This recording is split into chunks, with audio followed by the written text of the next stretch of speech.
Ever meet someone who was trying to stay hydrated after bariatric surgery by sipping a Profi that's in a Stanley bottle bigger than themselves, yet still can't hit their hydration goal? In today's episode, we're calling out all the hydration hacks that are just cute distractions from the real work. If you've ever said, I try to drink water, but I just forget, or does coffee count? This episode's going to be for you. I am joined by New York City based registered dietitian and hydration hype woman Megan Wolf to bust myths, give real solutions, and spill the water, not the tea, on what actually works. Warning: this episode may cause excessive truth sweating and a sudden urge to find your water bottle. Gang, I gotta tell you, I was kind of dumb after bariatric surgery. I tried walking 15,000 steps a day. I tried exercising nonstop. And I did not realize that I cannot drink like a normal person and almost dehydrated myself. That's why today I brought an absolute powerhouse to join us, Megan Wolf. She, like I said, she's a New York City based registered dietitian. She is a recipe wizard and straight up nutrition ninja with a master's in clinical nutrition from NYU and a background in anthropology from Bates, which is so cool because I want to get into the details of why she may actually know why you snack at midnight, as well as the sociological backgrounds of it. But she also has 2 kids that keep her honest during the day. So she brings the perfect mix of science, real life, and no BS advice that makes her perfect for this podcast. And I couldn't think of a better person.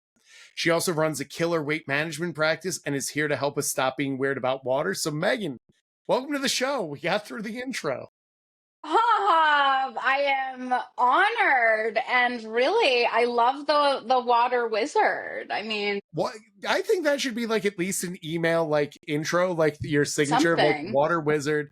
Definitely something we can use, but we have talked for like so long, I feel, in the best way possible. So to have you on the podcast is just an awesome opportunity. Thank you. People who don't know you, though, what should they know about you and what you do?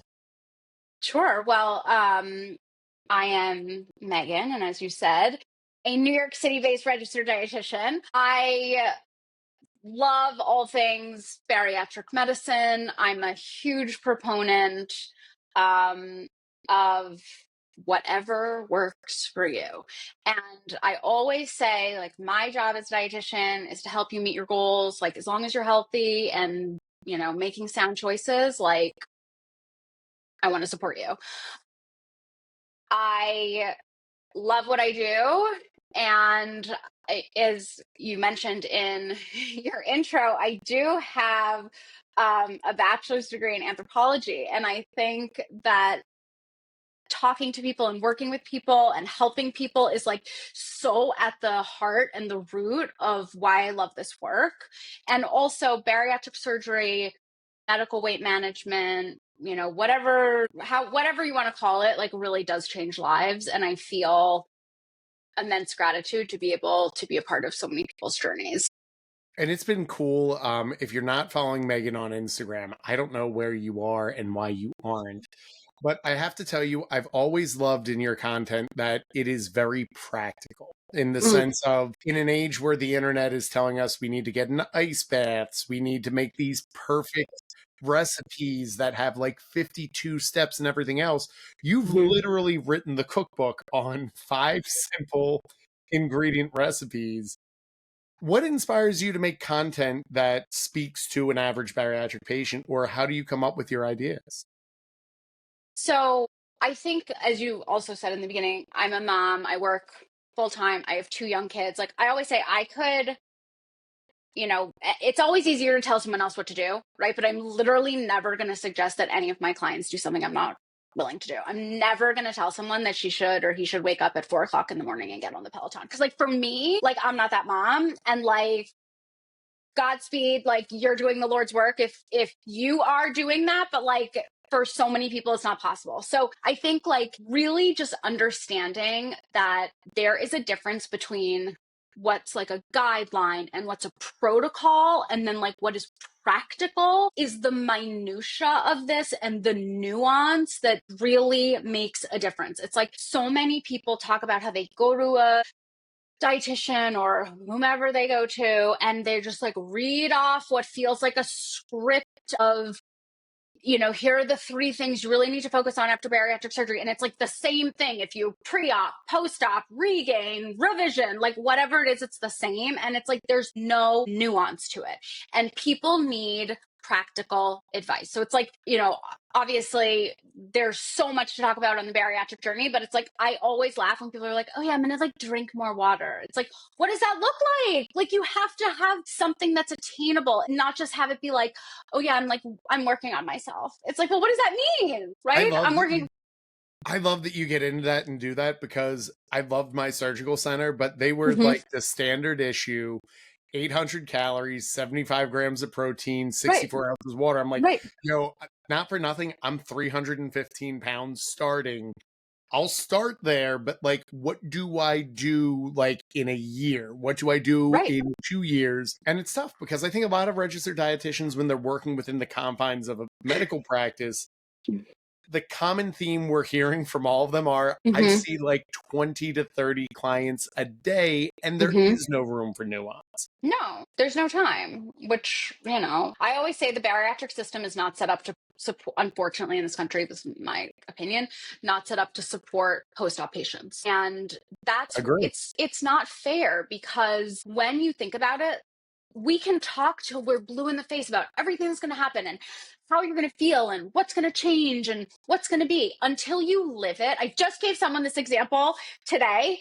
I said, when you're a parent, or when, you're having a baby, someone's like, you're going to be so tired. The baby's not going to sleep and you're going to be so tired. And you're like, yeah, yeah, I'll be okay. I'll be okay. And like someone might say the same thing about bariatric surgery. You can't eat and drink at the same time. I can do that. I can do that. It'll be okay. And then you get there and you're like, oh my gosh, this is hard. And it's like, of course it's hard, right? But you can be as prepared as you want. It is different when you're living it. And it makes me sad that so many places, as I say, operate and don't educate. And that's not fair, because it's not arming the patient with enough guidance to help him or her ultimately be successful. And you're right, if 20 or 30 patients a day, how much time can you even take getting to know someone, what her lifestyle is like, what he does for work, what the day looks like? Like, there's not enough time. You can't do it. And it takes a little bit of rapport. And I'm sure from being Mm-hmm. in private practice, Mm-hmm.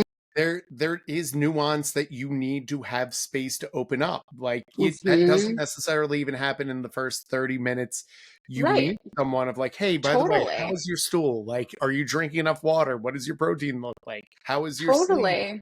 It's a tough challenge to get to all those. And that's why even in Mm-hmm. our coaching model, so much of it we say start in one-to-one for these 30-minute sessions, if only so that we get the idea of, when a client says, I'm struggling, that can mean so many different things. Right. But when you Right. build that rapport, you understand that, and I'm struggling for one person is a totally different than another. Completely. And you're right. I mean, I say it all the time. Like, I believe so strongly in the power of nutrition, but like, I'm not the only game in town, right? There are so many people who can help you, and you should find someone who you align with, who you feel comfortable talking with, who you feel is knowledgeable, right? Like, you can be the juiciest peach in the world. Someone's not going to like peaches. So getting comfortable and because very vulnerable. This is a really hard thing to seek help for.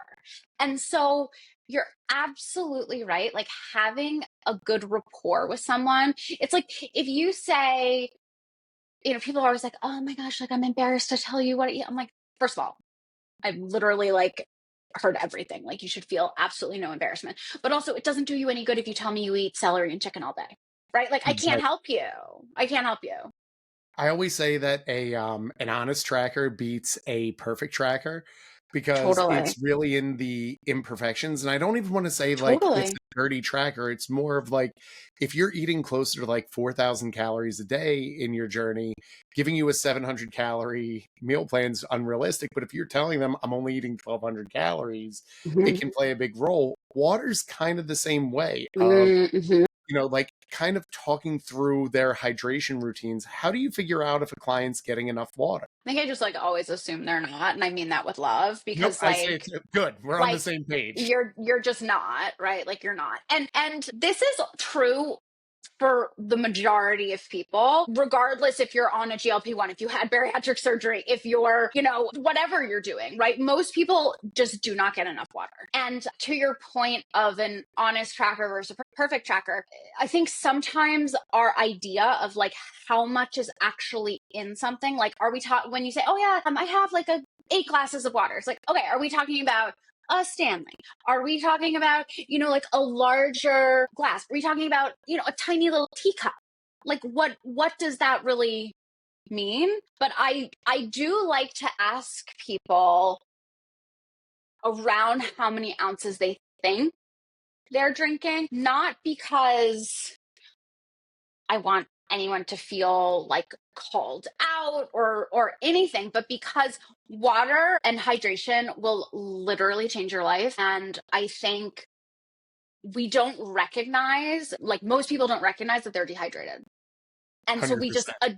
we adjust to feeling the way we feel. And that's the same thing about eating, right? I always, like, it's very habitual. Like we eat the way we eat because that's the way we eat, not because like it's working, we like it tastes good, like it's easy. It just is like how we are. So water is the same thing. And so it's like so rewarding to me when people drink more water and they're like, I didn't wake up with a headache. I don't have dry mouth. Like I'm not feeling lethargic. I'm like, thank you. Because you just feel better. You really do. It's so funny because I think a lot of the times working in fitness and nutrition, we kind of think of like, well, many people will be like, what supplement do I need to take? What do I need to do here? Am I carb timing properly? And I always kind of just Right. start with like, when was the last time you audited your water? And Right. simple things that you said of like, oh, I have more energy. I'm sleeping better. Like even the idea of, okay, I'm coming off coffee at a certain point in the day and switching to water, or just finding a proper level of hydration. So if a client comes to you and they think they're drinking enough water, how do you kind of get them to like start to audit or look at what the amount of water they should be drinking? Okay, so this sort of does go back to what we were saying at the beginning. But one thing I suggest is 1 liter before lunch and 1 liter after lunch. Love Not because there's like perfect science to the ounces or whatever, but it's because we need something tangible. We can't just be up here trying to do everything. It has to be actionable. And it also is like very obvious. Like, did I do it? Did I not do it? Right? It's easy to understand. So that's typically what I would love to see. But if someone is drinking, let's say 20 ounces a day, and if she listens to this podcast, she will know who she is, no water and only Coke Zero. Love you, mean it if you're listening. Let's just work on something smaller. Like let's work on maybe having 8 ounces of water when you get up and then go on to your Coke Zero. Like it doesn't have to be that you're going to overnight turn everything around, but saying, let me try to drink an extra ounce of water every time I drink. Maybe, you can put, I mean, there's like a million different ways to do it, but I think saying in a perfect world, we would comfortably be drinking 1 liter before lunch and 1 liter after lunch. And then obviously it varies with, personal preference and physical activity. I mean, there's a lot of variations, but before we even get there, if someone's barely drinking water, it's not practical to suggest that that person drink 2 liters of water a day. Or 120, like drink a gallon a day. It's like, well, if they're only drinking 8 ounces to start and they're going to Coke Right. Zero. Right. How am I going to get her to 120 ounces tomorrow? And I think it's really important that you have it the way that you explain it is sometimes doing something as simple as like, okay, before I have coffee, I'm going to have 8 ounces when I wake up. It's something that I coach a lot of times. And this was funny. I got destroyed on the internet for this. I wouldn't know what that's like. I wouldn't know. No one ever says anything mean about me. Well, because you make all that perfect content, I'm kidding. People are so mean to me. Oh my God, people are so mean to me. Isn't it crazy? But like here was the content of I said, Mhm. like, most of the times you aren't hungry, you're thirsty. Try like drinking 8 ounces in between each meal. And I got someone who like came back in the DMs and was like, do you have any science to prove this? And I'm just like, okay, there might not be full research as to why there is, or I don't really have it handy right now. But from a habit based standpoint, just getting an idea of, okay, I've had 8 ounces, I'm eating a meal. Before I eat my next meal, put 8 ounces in between there. It'll help you move your water goal, your protein goal, and everything else in. Totally. And then, of course, they didn't respond. But that's kind of how it goes with internet wackadoodles, I feel. Totally. Someone wrote to me once. She was like, I just want you to know I hate the way you talk, but I really love what you have to say. So I listen to all your videos on mute and read the captions. She That might messaged me. She that might messaged me that. that might be the most passive aggressive, petty. Like, I Have hate you your voice, ever? love your message. Like, dear, Right. thank you. I was like, I mean, I just was like, okay, wish you the best. I hope it's helpful. I mean, there's nothing I can, Yeah, that's fine. But can you imagine saying that to someone? no, but I feel like No. that the last episode of this podcast, I just want everyone to come on and do 5 minutes of like, here's what has been DM'd or So messaged to good. me Such from a good social idea. media. And it will just be a diss track of everything. And the funny part is, we put exercise tutorial videos for Busy Bariatrics all on YouTube. I did not realize the YouTube community is the scariest group of individuals ever. I could not have been wronger on every single exercise that I did throughout those videos. And it's It's amazing, though, what people same will say starter to pack. you. Yeah, same starter pack too. It's no picture, 500 followers, zero subscribes, zero posts. It's like, oh, you're one of those. Good job by you. Right. Right. It's also just like, one thing that's so beautiful about social media is like there's so much free content, right? Like whether it's YouTube, TikTok, Facebook, Instagram, like whatever, podcast, right? All of this. It's like there's so much free content. And obviously, like you can, you know, it's arguable how far one can get, right? With just kind of like very top level stuff. But it's like no one's making you watch your exercise video. No one's making you listen to my videos, right? It's like that's not a law. You don't have to do it. So it's Yeah. like you can just keep going. It's fine. I'm always curious, like, what are you doing that, like, at 5 o'clock in the morning you posted Right. that I don't have my like knees over my toes in a squat video, and you were like, man, this is exactly what I need to do today. Like, I kind of want to see what the other Right. 23 hours and Mm-hmm. 7 minutes of your life is, Mm-hmm. but that's like a whole different podcast. Right. I mean, like we could go We're just on and gonna on sip our about that. water and mind our business. Right, exactly. Just I'm gonna stay hydrated and stay happy doing my thing, but you do you. I also feel that's like the best way to hit your hydration goal before you post anything. Just drink, take a quick Just drink. second, pause, reflect.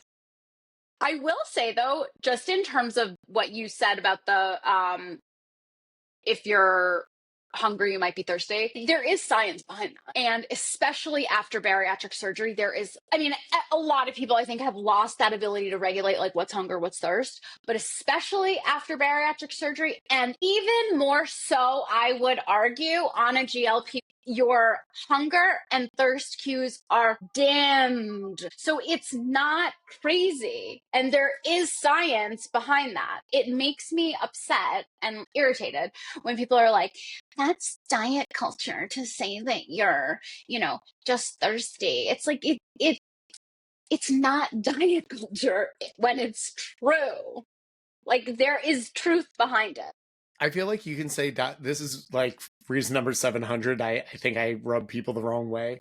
I think claiming diet culture and then just saying what people's own personal opinions is like the perfect example of like, maybe we still have to address the root of the issue. Like, yes, I get like some things are part of diet culture, but that Right. does not necessarily mean that they're wrong. Like prioritizing Right. vegetables. Right. Diet culture that you say you should eat a vegetable before a Reese cup. It's like, well, is it though? But like if you're Is it? working in 2 vegetables per day and a piece of fruit, I'm not saying that gets rid of the addiction to the Reese cup, but like maybe that puts enough buffer in place so that for me personally, like having a protein, a vegetable, and then the Reese cup allows me to be like, okay, that put enough friction on my life Mm-hmm. that Mm-hmm. I'm not eating like 15 Reese cups. So Right. yeah. Right. Yeah, it is so true though that people's own biases really do kind of sometimes get in the way. And it's like, if it doesn't, again, going back to what we said earlier, like if it doesn't align to you and something doesn't feel right to you, then like don't do it, you know? But it doesn't mean that everything is like rooted in malice, right? That like everything is just bad and negative and, you know, it's just everyone's doing the best they can. And I think that's important to remember, and especially for clients, it's like I don't think anyone comes to you saying like, "Hey, I'm really trying to not have proper stool. I'm really trying to feel headaches in the middle of the day. I'm really trying to like have like dark brown urine." You know, Right. like they Right. come to you of like, "I feel like this. How do I fix it?" Hmm. What are some like markers that people should be looking for just to get a gauge of am I drinking enough water outside of headaches and brown urine? Yeah, I mean, I used to work with a doctor, Dr. Daniel Rosen in New York, and he would say light like lemonade, not dark like iced tea. And that is like so, so, so important because that's a very easy thing to monitor. And also, people should know that dehydration is the single biggest reason bariatric patients are readmitted to the hospital. It's not leaks, God forbid. It's not like really massive complications. It's dehydration. And so definitely making sure, you know, like anytime you're using the restroom, that the color is reasonable is a good indicator. But also, a lot of people after surgery will say that they digest their food so much better when they are better hydrated. And so you might find that if you're having a lot of trouble, whatever that means, like you're, you know, you can just feel stomach upset or whatever you're feeling, if you're dehydrated, it can just make everything so much harder. And it can slow your metabolism. And certainly no one is trying to do that. So even being modestly dehydrated can have a negative impact on your metabolism. And when you're going through bariatric surgery and you're working as hard as you possibly can to keep your metabolism efficient, this is a very easy place to start. And I say easy not because drinking more water is easy, but it is attainable and it's achievable. I also think that when you're just sort of like looking at your day and you're trying to separate your meals from your drinks. And it's like, what does that look like? How do I do that? If you're not eating, you should be drinking. And you just have to sip, sip, sip, sip, sip all day long. And it's a habit that most people have to work on because for so many people, we would eat and drink at the same time. We wouldn't even think about it. It's like a true lifestyle change that you have to be thoughtful about. And I'm not saying thoughtful in a judgmental way. I mean, like, we just have to give it attention. Yeah, 100%. And I think from someone who's had bariatric surgery, I did not realize how much I like when it came to alcohol. It's like I eat and drink, and once that floodgate kind of opens, it doesn't stop. Bariatric surgery, I think, helped me lose weight, if only because I had to pause between my eating and drinking.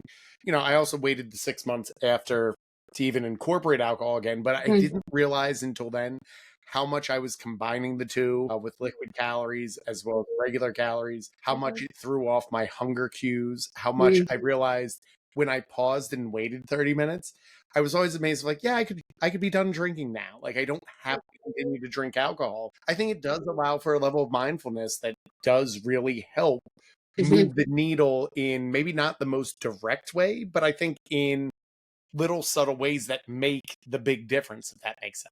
Totally, totally. And touching on alcohol for a moment, people, you know, understandably so, want to still be able to, you know, in moderation, incorporate alcohol into their lifestyle once it's safe after surgery. One thing I suggest to people, and this is hard, and again, it's like you have to really give it thought, but if you're going to be having multiple drinks, one alcoholic drink and a glass of water, and you drink the glass of water before you order a second one, as opposed to like, you know, finishing your glass of wine and like waving the waiter down, for another.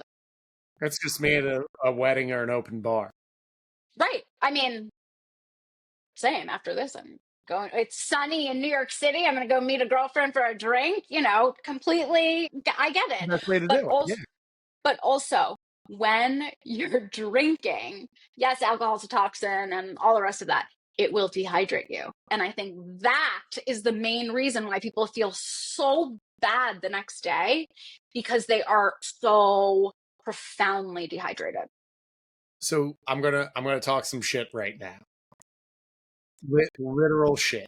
And here's why. It's funny how many times I will get from clients like, hey, on like Saturday or Sunday, I am incredibly constipated. And Mm-hmm. after a while, I noticed the pattern of like, did you drink last night? And they were like, yeah, how did you know? And it was like, oh, I think what probably happened is you drank a little too much. You ate probably more than you did because Lord knows I lose a little Totally. bit of my inhibition and the tracker gets a little crazy on me when I start having my Manhattans. Mm-hmm. But Mm-hmm. I'm like, I'm guessing like we just need to like get you back on your hydration train and go back. And they're like, yeah, works like perfect. And I was like, there. Mm-hmm. Mm-hmm. Yeah. I think it depends how much someone is drinking, right? If you're having like Mhm. one glass of wine, it's like, or one Manhattan or one beer, whatever it is that you're drinking, Full disclosure, that. I don't stop at one Manhattan. Right. Well, but that's exactly like why for so many people, like I had a client once, she was like, if I have three, it's like I have 33. She's like, once I have more than two drinks, it was, yeah, it was over for her. But when you're imbibing, shall we say, more, I don't necessarily always think it is the calories from alcohol that are so problematic. It's the calories from the food choices that are made after the alcohol that I think is really problematic. And again, maybe like not everyone is like that, so this might not be applicable, but I do think like after a few drinks, no one's like, where's the radish? Like, anyone have some cabbage, to snack on? It's like nachos and fries and chips. I will say this. The craziest person I know, like in the best shape, he's my age, we would go out and drink on the Jersey Shore. And we would come back and he would get this like pillowcase sized thing of carrots. And we used to mock him for the longest time. And his answer was, I'm blackout drunk. I don't even know what I'm eating anymore. And he like somehow trained his brain to do that. But I was like, yeah, he is the one person around the Who's thousands that really, I've hung who's out with. really doing that? Right, right. Long story short, I never had carrots after the night I out. mean, who does? Carrot cake, maybe. Not like a baby carrot from the refrigerator. Absolutely. So looking at it though, and looking at the habits that come from Mm-hmm. drinking and everything, Mm-hmm. there seems to be this like big trend that I'm seeing on social media of Mm-hmm. people saying they can't drink plain water after bariatric surgery. Have you Mm-hmm. noticed that yourself? So yeah, I mean, and again, like I haven't had bariatric surgery, so I can't say from my personal experience what I feel. But yes, I have tons of clients who say this, and whether it's it sits sort of heavy, they don't like the taste. There can be a number of reasons. But yes, I have heard this, and I don't know if this is just my personality or what, but I'm sort of just like conditioned to like believe someone if they say that they can't, like tolerate it, like they can't tolerate it. A couple things to try if that's the case. Certainly sometimes just flavoring water makes it much more palatable, whether that's with like lemon or like fresh fruit or something like that. Probably more effective is like Mio drops or Crystal Light or vitamin water zero, like something that has real flavor to it. I also swear, and I don't know if this makes sense to anyone, but it makes sense to me. And I tell like all my clients this. When you add Crystal Light, I think it thickens the water and it makes it easier to drink. And I really don't care. Like, if you want to drink seltzer and you can tolerate it and it doesn't cause you issues, fine. You want to drink Crystal Light? fine. You want to drink, whatever flavored water, if you can tolerate it and there are no issues, like no issues. But I would so much rather someone find something like that than just say, I can't drink, ice cold water. So Drink it I'm just not warm. going to drink any. Right. Drink it warm. Changing the temperature totally works. I love cold water. We live in New York City where like anywhere else in the world, you're probably like, what? Or anywhere else in America, you're probably like, what? Ice makers are like such a luxury because so many freezers don't have ice makers. Well, because Anytime. so there's a reason for that in New York as well. Correct. But I mean, there's, like we don't have garbage disposals in New York Yeah. either. A lot of people Well, are like, what do you mean? it's old apartment. A lot of times it's apartment, like you're condensed. There's only so many water lines you can run, That's exactly it. and there's only so much you can do. And it's hysterical. I probably could never live in New York for a variety of reasons. I mean, this is what everyone says. They're like, okay, like, are you okay there? No, it's a phenomenal city, but It I'm is. definitely a Philly person. Like spigot water and then an obscene amount of ice is kind of our jam. Love ice. I I love use ice. I use an obscene amount of ice. Like I fill We the do. glass with We do ice too. and then I drizzle the water over it as like the We mix. moved from an apartment where the refrigerator was on the side of the kitchen that did not have a water line. Hard pass. So I had ice cube trays. And No, that's pure hell. so when we moved, which we recently moved, you would have thought my two darling little children won the lottery. The way they were like, there's ice made. It's like, what in the world? Because our new refrigerators on the water line. But I love ice water. For some people, it hurts when it's going down. So they need to do room temperature. They need to do cool, warm, whatever. But there are lots of different ways to play around with the temperature, to your point. It's such a good point too that you mentioned of like even if that's the case, like just flavor your water. Like we live in an Mm-hmm. age where there's a Hawaiian punch packets that are 0 calories. My There gosh, are right. Tang ones like I'm personally using right now. Legion, who is a sponsor of the show. So please use promo code BusyBee for all your Legion products. But um, my creatine is flavored. So I put my scoop of creatine in Mm-hmm. and it's like I'm hitting my water goal. I'm getting my Mm-hmm. creatine for my workout and it's flavored. So it kind of tastes good. Mm-hmm. There's so many different ways that you can kind of count it. Do those drinks count towards your hydration goal? Okay. So here's my rough and dirty explanation for this. I like to say if something has caffeine, it does not count. I don't go as far as to say for every cup or whatever of coffee, tea, whatever it is, you have to replace it. Mm-hmm. But I do not think you can count your coffee as hydration. I do not think you can count anything that has caffeine because caffeine is a diuretic, so it's going to pull, more liquid from the body. With that being said, we're not trying to like torture you either. So if we're at 0 and we're not drinking any water, fine. If it has caffeine in it and it gets you to drink some water, it's better than nothing.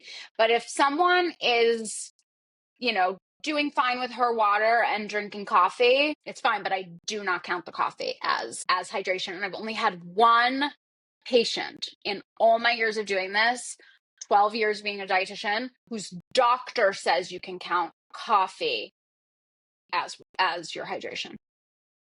Sounds about right. And I mean, I think so. I drink coffee all day. I like coffee. I will say this, like, it's not that I'm anti-coffee because I do like it too, and I drink a lot in the morning. Mm-hmm. When you look at the holistic picture of a lot of things, I have Mm-hmm. really found like I will have clients that are like, well, I'm not sleeping at night. I'm Mm-hmm. ragged throughout the entire day. And it's like, well, when are you cutting off your caffeine intake? Yeah. And it's like, oh, I Yeah. don't. And I'm like, you're drinking it like 5 o'clock at night. And they're like, yeah. I'm like, bunch of Right. caffeine That's good. like later in the day. Like I had a couple where it's like, look, you're having like coffee at 7 o'clock at night. Can you switch to decaf at that point? Like, Right. Right. get the caffeine out. But then they're like, well, what am I going to drink all day? And I'm like, water. You can drink water and you'd be amazed. And almost like clockwork, it's like, yeah, I'm getting to bed like so much better. I'm like, yeah, like it's not even that the coffee is the issue. It's like you're having that much caffeine that much later Hmm. in your day. Hmm. It's Hmm. small things of switching to water just fixes a lot. Yes, yes. But I will say, if someone wants to drink like a big cup of coffee with, whatever he or she puts in it, it's not the same. Like it doesn't have the same effect, right? Functionally, to have water. But you're totally right that we have to also like pay attention to those trends. You're saying your clients aren't sleeping, but they're drinking coffee at 7 p.m. For some people, they might be able to fall asleep at, a normal time. With that, 99% of people probably couldn't. So it's also someone who's kind of outside of the, inner circle We're giving. using an outlier to determine the rule, and I think we see that a lot in the bariatric community of people will take an Totally. outlier and say, well, this is what happens if you do this. It's like, yes, but there are millions who that does not work. 100%. 100%. But it's also you having like another set of eyes being like, how about this? And Hmm. sometimes it's amazing how a small change and something that feels very doable and very attainable was just, it never crossed their mind. Not because like they couldn't have come up with that on their own, but just like you're so integrated in your habit that like maybe they didn't even think that there was an option to drink something else besides coffee, right? I think that's important. Like I have a coach, at this point, I know how to program my workouts for me. Mm-hmm. I know what my Mm-hmm. nutrition takes, but it sometimes takes having a third party Oh my just God, really look, yeah. whose only goal is to get you to lift heavier and to eat according to your goals. It Mm-hmm. kind of helps having someone with that lens because, like my wife loves me. She accepted me at 365 pounds. She accepts me when I'm weighed 210. She's not going to be the one, nor should she be. And I think that's where I think a lot of people make the mistake of like, Correct. yeah, Correct. hey mom, hey wife, hey sister, brother, can you be my accountability buddy? And it's like you already The have this. lines get blurred. Yeah, the lines get blurred. And I'm just saying this is going to sound like totally out there, but I swear there are like every week there's like a theme, okay, where people are talking about the same thing. And it's not me bringing up and being like, what do you think about this? It's truly like, I swear there's like something in the universe where people are on the same wavelength about things. I don't know. But I was talking about this with a number of people this week that sometimes having someone who's not in your immediate life, in your family, in your world, in your whatever on a daily basis is such a safe person because there's no vested interest in like their life outside of exactly what you said. My job as a registered dietitian is to help you meet your goals. What you do with your husband, your wife, your sister, well, like not my business. Certainly that will come up, but like it's so nice to have someone who's sort of on the outside because it's very safe, like I said, to share and be vulnerable and be like, this is what's going on and this is why this is hard, but also because it could be so obvious to someone else where the change could be so profound. And again, it doesn't have to be this like massive change. It could be something modest, like you suggested, no coffee at 7 p.m., right? It might be a hard thing for client's husband or wife or whomever to say, let's not do that together. That's Exactly. hard. It's really hard. Do you want to hear my tinfoil cap belief of why the internet does what it does? Sure. So here's my belief. Okay. I think there's one mastermind in the entire fitness, nutrition, bariatric community, like one person who has like 12 coaches that talk about it. And whatever that talks to, it trickles down and reverberates Could for be. like the next 2 weeks. And then whatever they get on the next 2 week mastermind, that actually causes the next waterfall to start. That's it, and it just continues from there. I really believe there's something to that. I mean, I don't. I like I laugh because you could easily hear someone say that and be like, yeah, but you're probably like bringing it up to them and like asking. It's like, I'm not. Like, I'm genuinely not. I see 40-ish clients a week, 45 clients a week. I talk to people all day long. The proof is in the pudding, right? Like it's legit. It's funny because even in our community chat, sometimes like a topic will come up, and then that seems to be like everyone talks about it, Right. and then it kind of Right. trickles down. But Mm-hmm. it's also like whenever like carb timing every now and then becomes like a really big Mm-hmm. deal. There's nothing wrong with carb timing. I'm using that as a Mm-hmm. very simple. Like then I feel like whatever happened in the internet, the next like 2 weeks is like, do I need to focus on carb timing? I'm like, well, it's so nuanced. It's like, do you like? Right. Right. Are you running a marathon? Are Right. you bench pressing a Buick at a powerlifting Right. competition? Or are Right. you like a busy parent of two trying to like balance it all? That answer Survive. is very different for those Mm-hmm. three people Mm-hmm. for Totally. three very different reasons. Totally. Completely. I mean, it's so true. Like sometimes I think, and this is where like the noise that's just present is so hard because it's like here we are just having so many different people telling us so many different things. And if you listen to everyone, it's going to make you crazy. 100%. And it's also going to make you probably focus on something that doesn't really, right? Like it doesn't really matter You right put now. the emphasis on the wrong syllable. Exactly. Exactly. I had a client and I love her so much. She is just like this. Oh, she's such a good person and she like wants to do everything so well. She doesn't cook. Okay. That's fine. Like, it's okay. She doesn't cook, but her friend told her to buy an Instapot because an Instapot is easy. I 100% disagree on that, but yeah. I was like, Have you used an Instapot? "You- no, like, I don't want that. And I love to cook. I broke two Instapots. Terrified of them, Yeah. first of all, terrified. But also, my point to her was, you don't cook. Are you going to start cooking with like a pressure cooker? Like, you don't go grocery shopping, That's right? an aggressive upswing right there. It. And I was like, she was like, oh my gosh, thank you so much for saying that because it was so expensive. And I just sort of like listened to my friend who said it was going to be easy for me. And I'm like, you're not cooking. Like, that's actually a disservice to you if you do that because you're going to buy it and then you're not going to use it and then you're going to feel badly because you just spent all this money and you said you were going to do something, you didn't do it. And I was like, save your money, save your money, I think it's don't so buy that. important you meet a client where they're at, and Totally. just simple things of like it's why having that third party kind of helps is Mm-hmm.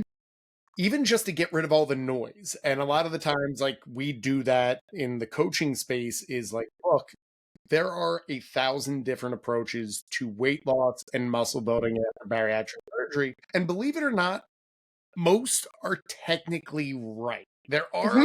some extreme ones where I'm like, no, that doesn't work at all. But for the most part, where I think people struggle is you're listening to point A and you're doing point A for 2 weeks, and then you're trying to adjust to point B for 2 weeks, and then you're going to somewhere in the middle of point C. And because you're swinging that pendulum, Mm-hmm. your Mm-hmm. body is saying, like, I don't know what the goal is, so I'm just going Totally. to stop it. Whereas if you just stay on one of those courses and consistently apply and stay within a caloric deficit, Yeah. you'll be 100% fine. Mm-hmm. Mm-hmm. And it's like when you change too many things, you also don't know what actually worked, right? If there are like so many variables and like so many different things, and someone starts working, with someone, obviously the intention is there, the desire is there, like he or she like wants to do well and wants to be successful. And so I think there's this just natural sort of like, I want to do all the things and I want to change everything. And it's just like, okay, let's start by leaving the house and taking a walk 3 times a week. right? It doesn't have to be these huge overarching changes when someone is working towards a goal. And water is the same. That's why I was saying, like, if you're barely drinking 8 ounces of water, to say like drink a gallon of water And is he's a little just aggressive. like just a little bit. Not terrible, but just a little. And I also think like we want to know what's actually moving the needle. A lot of the times Mm-hmm. when Mm-hmm. we start working with someone, it becomes this idea of like, okay, well, I want you to just focus on hitting your water goal. And they're like, and what else? I'm like, well, Right. Right. even for breaking a stall, like let's get to like our water goal and just get ruthlessly consistent for 2 weeks. Sometimes it does move a client. Mm-hmm. Other Right. times it doesn't, but then it's like, all right, this habit's locked in. Let's now incorporate a vegetable Yep. or Yep. let's get a little bit extra sleep. And I think a lot of the times when you're incorporating, like, we're going to eat more vegetables, we're going to increase our water goal, we're going to increase our step goal, we're going to get an extra 2 hours of sleep, it causes a big level of overwhelm for people Mm-hmm. because you're making them change 4 things and they feel they need to change 4 things. But like, let's just even say we get 10 pounds off that client in the next 3 weeks. Well, which one of those 4 actually drove that result? And it's like, well, I can guess, but I don't know. You don't know. Right. Right. And I think it can be hard because the client like wants so desperately to just be told what to do, right? Just tell me what to do and I'll do it. And there sometimes is that it's not even like a reluctance, but it's like you don't want someone to burn out because you need to be in this for the long haul. So it can be surprising. I hear it all the time where people are like, wow, like I can do that. Like, I feel like I can do this. I can work on those changes and like, let's see how it goes. I say that to people all the time. I'm like, I wish I had a magic crystal ball where I could tell you, you're not going to be able to eat eggs. You're going to love green beans and, I don't know, swordfish is going to be your favorite after surgery. Like, I Yeah. wish I could tell you that. You're never going to But I look at a can't. Reese cup again, and Right. it's just You're gonna unrealistic. hate And it's like, you're I gonna wish I hate could. potato chips. Like, Yeah. I don't know. I wish I could. Newsflash, I they're wish I could. still delicious. They are still So delicious. good. The other day we had like a little bit of leftover sour cream and onion, the ones with the ridges in it. Yeah. Ruffles. Yeah, rough. Ruffles. I don't know. My God, we had like a little bit of leftover chicken salad on top. I mean, if that That's wasn't like a heaven. Michelin star meal, I don't know what was. Just I always joke, as much as 10 I out of do 10. love the Michelin star meals, like it's the dumbest things that just bring me joy when it comes to stuff like, like So kettle good. cooked chips. I can just be like, yeah, that's incredibly heavenly. Like I can't keep So them in good. the house even 4 years post that. Right. But, on occasion, Yeah. Oh, absolutely. no issue. And that's the thing is like, I think you have to have an understanding of like what foods can you keep in your house and be totally Totally. fine. What foods can you bring in portions that work for you? Mm-hmm. And like for me, like there's just some things I still have to have abstinence on that Mm-hmm. I wish I had a better relationship. And 4 years out, it's like, look, if you left me to my own devices, I would crush a bag of Reese cups and I would have Totally. the best Totally. time ever. You'd But be so happy. Everything would be beautiful. But I always say, like, show me the person who's eating one Oreo. Who's doing that, right? Very few people are doing that. And this is another, is it diet culture or is it not? But I tell people all the time, and it doesn't, in my mind and in my heart, it does not come from a place of restriction. But sometimes it's easier to say, I'm not going to have any than I'm not going to have any more. It's hard to stop. And sometimes it's just like, just don't even put yourself through it because it's, sometimes it just, whatever the enjoyment that you got out of it in the moment pales in comparison to what you feel afterwards.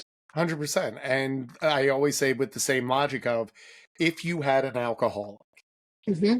you would not Totally. tell them like, hey, I want you to sit in a bar every weekend from Right. 5 p.m. till 10, and then I want you to go about again or get a job in a bar. It's one of those like, yeah, you're kind of setting it up for failure because every time you have to pass by it, you have to make a conscious choice. I even know like simply just shutting the pantry is sometimes my biggest non-scale victory of the day because it's like, well, I Totally. shut it without putting my hand into anything or Right. anything in my mouth. And Right. that's a win, but like keeping that door shut so I don't have to look at it every time helps me as well. Yes. And one thing that is so hard about food is, we need food to live. You don't have to do drugs. You don't have to drink alcohol. Like, you do need to eat. And Yes. also, we have to be able, as I say, to eat in the wild, right? We have to be able to coexist with foods at home. You have kids, I have kids. They're going to eat things that we might not be eating on an everyday basis.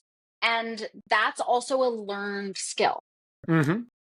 Yeah, and I think that's important when we talk about like with parenting and everything else. Like there's Hmm. foods that are my kids' foods and it stays in Hmm. their pantry shelf. And Hmm. Hmm. I treat that as like, look, I don't touch their pantry shelf because that's their food. But at the Hmm. same time, because I've had bariatric surgery does not mean that my kids can't have Reese cups or that my wife Totally. Reese cups. Like I will say though, they are very good because they've had enough times where it's like my husband stole my Reese cups or my dad stole my Reese cups. So they're like, maybe we eat them in the convenience store and not tell dad we got them. Maybe we just like don't bring them home and we enjoy them in the car. Yeah, Perfect. the dad tax is horrible on Reese cups. I will say that. I'm looking at the time. We're getting close, Meg. I want to respect it, but I also want to put you through our lightning round. Are you ready for this? Let's do it. All right. So the whole thing I do is the busy method. That's my patented way of how we kind of help our clients achieve their goals. I'm going to give you each letter, and I just went off the top of your head. We'll start with B, building habits. What's the best habit someone can build after bariatric surgery? Eating protein first at every Love it. meal. All right. U is for understanding nutrition, which you could probably double tap it or do a different one. What is the biggest thing you wish people understood about nutrition after bariatric surgery? I think prioritizing protein doesn't have to come at the expense of never eating carbs, but understanding that protein is going to serve you better, give you more satiety, and also help you to reduce overeating of carbs. I love that. S is for staying active. What's your favorite way to stay active? Walking, Love it. Such a simple one. And in New York, it's such a great way to do it. the best. The best. All right. Why is showing up for yourself? So, what's one way that you help clients either show up for themselves or how you do it as yourself? I'll say how I help clients because it's hard to show up for yourself. I think really connecting with something that makes you happy and trying to really schedule that is so important. It goes along with what we were saying earlier. You can do all the self-care you want, but if it's not scheduled, like, it's not happening. Love it. You're like, okay, I spelt busy. He should be done now. We actually put an exclamation point at the end of it. I love it. And I know it's eccentric. Right. But the exclamation point is for healthy sources of dopamine. What is your Mm. favorite I know. What's your favorite healthy source of dopamine? But I mean, my favorite source of dopamine is TikTok scrolling, but I don't know how healthy that is. It works. I think honestly, walking outside, getting fresh air, sunshine, and taking yourself out of the house, the office, the wherever you are to get outside is so beneficial and can turn your whole day around. Just that fresh air, even in New York City, the best. Love it. Meg, this has been awesome. Where can people connect with you if they're like, look, she sounds awesome. She is the person for me. How do they find you? So you can find me on Instagram at womens.bariatric.nutrition. It's a long handle, men, women, happy to work with you. And my website, womensbariatricnutrition.com. We accept health insurance. We work in lots of states. So be happy to help you if you wanted. Love it. All right. Now, Meg's going to have to sit through the incredibly long outro, but if you are still listening, I want you to know that if this episode had you side eyeing your Stanley Cup and wondering when you last filled it, good. We did our job. Now it's time to stop the excuses. Screenshot this episode, tag me and Megan, and tell us how you're leveling up your hydration game today. And if you're still struggling to hit your numbers, please DM Megan. She is amazing. In next week's episode, we're going to be breaking down all things fiber related with Jeannie Boyer and going over why fiber is a highly underrated part of your diet and how you can incorporate it after weight loss surgery. If you want more from our content, please go ahead and hit subscribe on our YouTube page, Busy Bariatrics, or wherever you're listening to this on Apple or Spotify. And if you like this episode, the best way you can help support the show is by leaving a 5-star rating and review. Every week, we will be giving away one free product from our sponsors and announcing the winner on our Friday email list. So be sure to subscribe there as well. If you feel like this episode can help someone, please screenshot and drop it in your stories with a link to the episode to help spread the love. And as always, keep getting busy. Bye, Megan. Thank you.